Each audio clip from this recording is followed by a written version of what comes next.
Guys, എല്ലാവരും സുഖമായിട്ടിരിക്കുന്നു. അപ്പോൾ ഇന്ന് നമുക്കിതാ ഒരു അൺബോക്സിങ് വീഡിയോ ആണ് കേട്ടോ.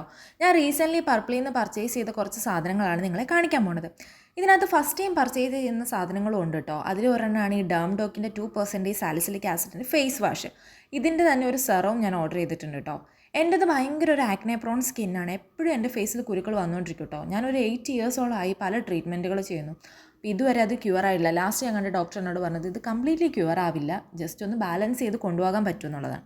സോ അതോടുകൂടി ഞാൻ ട്രീറ്റ്മെൻറ്റുകളെല്ലാം നിർത്തി കേട്ടോ. ക്യൂർ ആവാത്തത് കൊണ്ട് മാത്രമല്ല കേട്ടോ, എക്സ്പെൻസീവ് ആയിട്ടുള്ള പ്രോഡക്റ്റ്സ് വാങ്ങിയാലും ഒരാഴ്ച കഴിയുമ്പോൾ എനിക്ക് വീണ്ടും അത് അലർജി ആവും കേട്ടോ. ഇതിൻ്റെ കാര്യം എങ്ങനെയാണെന്ന് നമുക്ക് പറയാൻ പറ്റില്ല. യൂസ് ചെയ്ത് ഒരു 2-3 മന്ത്സ് കഴിയുമ്പോൾ ഞാൻ റിവ്യൂ വേണമെങ്കിൽ ഇടാം കേട്ടോ. പിന്നെ മാമാർത്തിൻ്റെ സൺസ്ക്രീൻ കൊണ്ട് എനിക്ക് ഇതുവരെ ഒരു പ്രശ്നം വന്നിട്ട് ഞാൻ കുറച്ചധികം വർഷങ്ങളായി ഇത് തന്നെയാണ് യൂസ് ചെയ്യുന്നത് കേട്ടോ. മാറ്റി ഇടയ്ക്ക് ഞാനൊന്ന് യൂസ് ചെയ്തിരുന്നു, അപ്പോഴൊക്കെ പിമ്പിൾസ് വന്നുകൊണ്ട് ഞാൻ പിന്നെ മാറ്റാനായിട്ട് നിന്നിട്ടില്ല. എന്ന് കരുതി നിങ്ങൾക്കിത് യൂസ് ചെയ്താൽ പിമ്പിൾസ് വരില്ല എന്ന് ഞാൻ ഒരു ഉറപ്പും പറയുന്നില്ല കേട്ടോ. പിന്നെ നെയിൽസ് ഫ്രീ കിട്ടിയതുകൊണ്ട് ഞാൻ അപ്പം തന്നെ ഒട്ടിച്ച് കളിച്ചു. അപ്പോൾ വേറെ എവിടെയായി കാണാം.